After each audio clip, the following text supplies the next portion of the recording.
ರೈಲಿನಲ್ಲಿ ಪ್ರಯಾಣಿಸುವಾಗ ನಿಮ್ಮ ವಸ್ತುಗಳ ಸುರಕ್ಷತೆ ಮತ್ತು ಅಕ್ರಮಗಳ ಮೇಲೆ ನಿಗಾ ಇಡಲು ನೈಋತ್ಯ ರೈಲ್ವೆ ರಕ್ಷಣಾ ಪಡೆ ಅಂದ್ರೆ ಆರ್ಪಿಎಫ್ ಇದೀಗ ಆಪರೇಷನ್ ಮೂಲಕ ಕಠಿಣ ಕ್ರಮಗಳನ್ನು ಕೈಗೊಂಡಿದೆ. ನಿತ್ಯ ಸಾವಿರಾರು ಪ್ರಯಾಣಿಕರ ಸುರಕ್ಷತೆಯನ್ನ ಖಾತ್ರಿಪಡಿಸ್ತಾ ಇರುವಂತಹ ಆರ್ಪಿಎಫ್ ಇತ್ತೀಚೆಗೆ ನಡೆಸಿದ ಹಲವು ಕಾರ್ಯಾಚರಣೆಗಳು ದಂಧೆಕೋರರಿಗೆ ನಡುಕವನ್ನ ಹುಟ್ಟಿಸಿವೆ. ಹಾಸನ ಮತ್ತು ಮೈಸೂರಿನಲ್ಲಿ ವೈಯಕ್ತಿಕ ಐಆರ್ಸಿಟಿಸಿ ಐಡಿಗಳನ್ನ ಬಳಸಿಕೊಂಡು ಅಕ್ರಮವಾಗಿ ಈ ಟಿಕೆಟ್ ಬುಕಿಂಗ್ ಅನ್ನ ಮಾಡ್ತಾ ಇದ್ದ ಜಾಲವನ್ನ ಆರ್ಪಿಎಫ್ ಸೈಬರ್ ಸೆಲ್ ಬಂಧಿಸಿದೆ.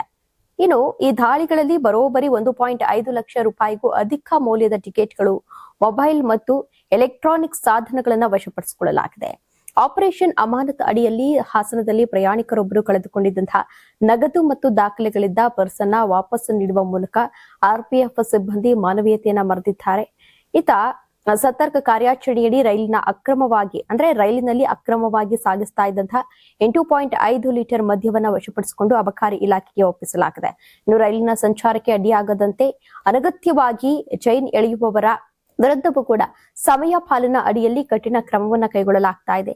ಕೇವಲ ಕಾರ್ಯಾಚರಣೆ ಅಷ್ಟೇ ಅಲ್ಲ, ಜನಜಾಗರಣ ಅಭಿಯಾನದಡಿ ಪ್ರಯಾಣಿಕರಿಗೆ ಬೆಂಕಿ ಹೊತ್ತಿಕೊಳ್ಳುವ ಅಪಾಯಕಾರಿ ವಸ್ತುಗಳನ್ನ ರೈಲಿನಲ್ಲಿ ಸಾಗಿಸದಂತೆ ಎಚ್ಚರಿಕೆಯನ್ನು ನೀಡಲಾಗ್ತಾ ಇದೆ. ರೈಲು ಆವರಣದಲ್ಲಿ ಅನುಮಾನಾಸ್ಪದ ವ್ಯಕ್ತಿಗಳು ಅಥವಾ ವಸ್ತುಗಳು ಏನಾದ್ರೂ ಕಂಡು ಬಂದಲ್ಲಿ ತಕ್ಷಣವೇ ರೈಲ್ವೆ ರಕ್ಷಣಾ ಪಡೆಗೆ ಮಾಹಿತಿಯನ್ನ ನೀಡುವಂತೆ ಅಧಿಕಾರಿಗಳು ಕೂಡ ಈಗಾಗಲೇ ಮನವಿಯನ್ನ ಮಾಡಿಕೊಂಡಿದ್ದಾರೆ. ಜೊತೆಗೆ ನೈಋತ್ಯ ರೈಲ್ವೆಯ ಈ ನಿರಂತರ ಕಾರ್ಯಾಚರಣೆಯು ಪ್ರಯಾಣಿಕರಲ್ಲಿ ಬದ್ಧತೆಯ ಭಾವನೆಯನ್ನ ಮೂಡಿಸಿದ್ದು ಕಳ್ಳಾಟ ಮತ್ತು ಅಕ್ರಮಗಳಿಗೆ ಸಂಪೂರ್ಣ ಕಡಿವಾಣವನ್ನ ಹಾಕಲು ಸಜ್ಜಾಗಿದೆ. ನೀವು ಸಣ್ಣ ಆಗ್ಬೇಕಲ್ವಾ? ಅದು ಒಂದು ಉತ್ತಮ ಆಹಾರದಿಂದ ಸಣ್ಣ ಆಗ್ಬೇಕಲ್ವಾ? ಪ್ರತಿದಿನ ನಮ್ಮ ಜೀನಿ ಸ್ಲಿಮ್ ನ ಯೂಸ್ ಮಾಡಿ ಯಾವುದೇ ಸೈಡ್ ಎಫೆಕ್ಟ್ ಇಲ್ದಂಗೆ ನೀವು ಸಣ್ಣ ಆಗ್ತೀರಾ.